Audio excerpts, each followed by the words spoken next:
So Harish Shankar గారు చేసింది 100% right. Fans thoroughly enjoy చేశారు. అండ్ అలాగే పవన్ కళ్యాణ్ గారి అంటే నా ప్యాషన్ గురించి మీరు చూపిస్తున్న patience okay okay Pawan Kalyan గారు, thank you so much. I think maybe అంటే మైకేల్ జాక్సన్ గారు ఆయన గురించి చెప్పాలంటే అసలు ఆయన అలాగే ఎడిట్ చేయడం కూడా చాలా పాపం. అట్లా గ్రేట్ స్టార్, లెజెండ్.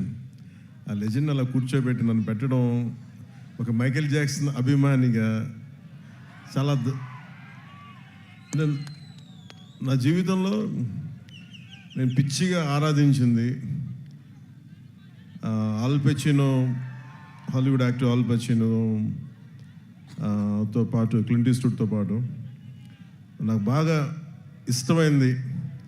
ఈ మాత్రం కూడా కొంచెం ఒళ్ళు కదిలింది అంటే దానికి ఇన్స్పిరేషన్ మైకేల్ జాక్సన్. ఆయన చనిపోయినప్పుడు నిజంగా నా కన్నీళ్ళు వచ్చినాయి, బాధ వచ్చింది. అంటే ఇప్పుడు దాకా ఎప్పుడు ఈ సందర్భం రాలేదు, చెప్పడానికి అవకాశం రాలేదు. కానీ చాలా ప్రభావితం చేసిన వ్యక్తి Michael Jackson, especially his achievement. సినిమాల్లోకి నాకేం తెలియదు సినిమాల గురించి, పెద్ద అన్నయ్య గారు ఉన్నా కానీ నాకేమి, బట్ సినిమాలోకి రావాలి, ఇంత అభిమానం ఉంటుందా లేదా అనేది ఆ thought it got triggered from Michael Jackson success. That's one reason. And ఆయన కంపారిజన్ కానీ ఉద్దేశం అలా ఎడిట్ చేస్తుంటే కూడా నాకు నిజంగా చాలా భయమును పాపం అనిపించింది. అలా చేయకూడదు, తప్పు అనిపించింది.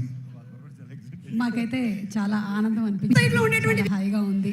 ఈ సినిమా పరంగా రెండు మనకి డిఫరెంట్గా పవర్ స్టార్ పవన్ కళ్యాణ్ గారు ఇలా మైకేల్ జాక్సన్ గారి స్టైల్లో డాన్స్ చేయడం, శ్రీలీల చేయకపోవడం ఈ సినిమాలోనే జరుగుతుంది. లీలా తను చేశారు కదా, చేసి లైట్గానే కనిపించింది. కానీ జనరల్లీ ఏంటంటే శ్రీలీలది ఒక 4 డాన్సులు మనకి విరివిగా కనిపిస్తూ ఉంటాయి. నేను చెప్పేసాను హరీష్కి, ఆవిడ డాన్స్ చేస్తే నేను డాన్స్ చేయను, ఎందుకంటే నన్ను డామినేట్ చేస్తాను.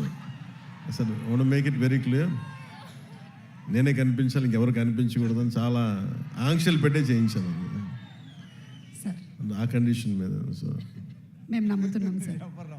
Thank you so much Pawan Kalyan garu and Leela and రాశి.